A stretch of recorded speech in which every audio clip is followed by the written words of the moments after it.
everyone! Today I'm going to show you how to do a wraparound style braid. So what you're going to need is a brush and a comb, maybe a little bit of hairspray depending on if you tend to get a little flyaways, and then just a little clear elastic for the end. So what you want to do first is make sure you have no tangles in your hair. You want to be able to comb through it easily. And what you're going to do first, so I don't have a middle part, it's a little bit more to one side. So on that lighter side is where I'm going to choose to start my braid. You don't have to, but I'm also choosing to do it that way because with my bangs, they don't usually fit that well into a normal French braid. So that way when the braid wraps around, these hairs will just kind of be loose on the side. So that's why I'm choosing to do it that way. So you're going to take a small section of hair at the front of your hairline. And some people like to start this way. I just automatically have my arms over, just it's easier when you're moving around to the side. So you're going to divide that into 3 equal sections. And once you do that, we're just going to do a basic braid to start. So just crossing over a couple times to get it started. And so we're going to do a French braid. It's just going to go kind of sideways. So I'm just going to take little sections of hair on either side of the braid.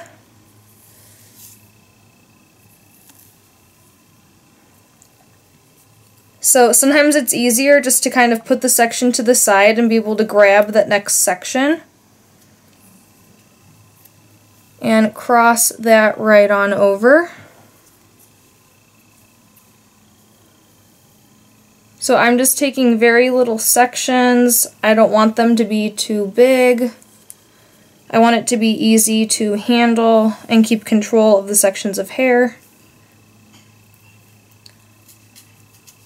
And so as I'm adding sections, I'm pulling the braid kind of in a downward motion. As you can see, it's starting to go just sideways, just a little bit more down.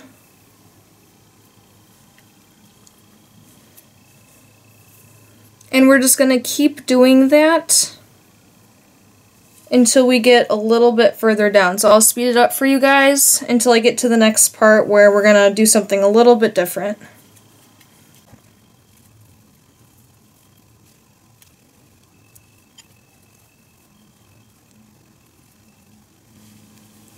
Okay guys, so I have braided just the front kind of quarter of my head. You can see the braid is just starting to go back at a diagonal. And so now I'm going to turn around so you guys can see where I'm grabbing hair from the back. So this is as far as I've gotten. And so what you're going to do from the bottom of your hairline, I use my thumb. I just take little sections leading up to the middle.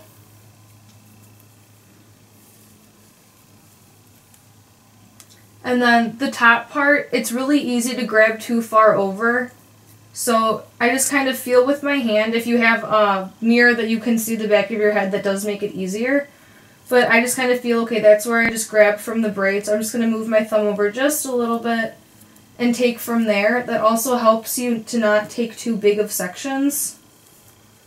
Because doing it this way, you want to have the most control over all the hair sections as possible.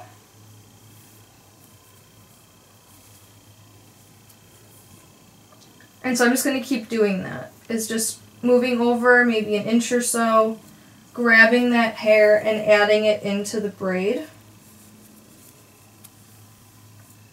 And what's kind of nice about the wraparound braid is once you get lower, your braid just kind of naturally goes in that downward direction, that you don't have to try too hard to make it go in the direction that you want.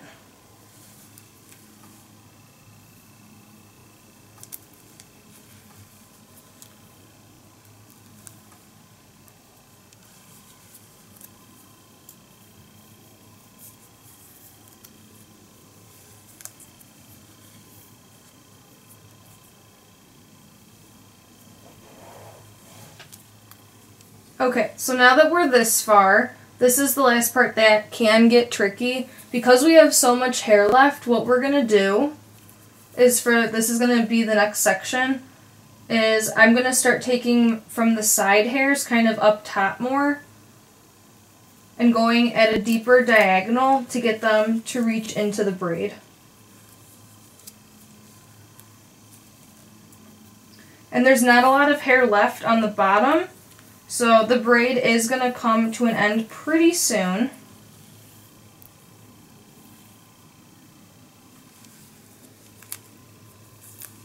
So again, I'm going to take from the top, pulling that section back.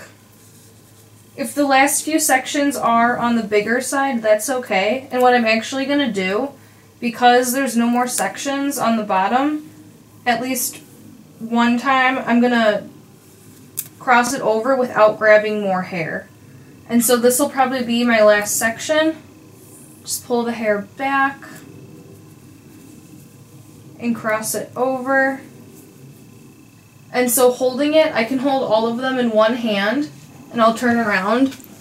When you get this far, it's actually easier to then grab that section and finish braiding in front so you can see what you're doing. So then you're just going to finish it off with a basic braid. You might have some of the little layers poking out. If that's the case, you can tie it off earlier if you want. And so that's where my layers start to end, about here. So that's why I am going to just tie it off, because I don't want too many little hairs poking out. And so if you want, you can pull some of the hairs out. If you have little baby hairs, which I do, that if I have so much of my bangs on one side, I like to have at least a little bit on the other. You could always pin your bangs back if you want to, if you don't like them just kind of down in your face. But that is how to do a really cool diagonal side braid. I love how they look. I like that they're a little bit more of an edgy feel, that it's not just your typical French braid, just normally just straight down the back. I like that it's different, and it's a nice way to keep all of your hair off of your neck. It's good for end of summer when it's still really hot out. It hasn't really cooled off yet, but it's just a really cute way to style your hair. It's pretty fast. It doesn't take that long. Once you get the hang of it, you can do it in just a couple minutes. If it's between classes, lunch break, if you're just bored and just feel like messing around with your hair, it's a really fun style to try. So I hope you guys enjoyed, and thanks for watching.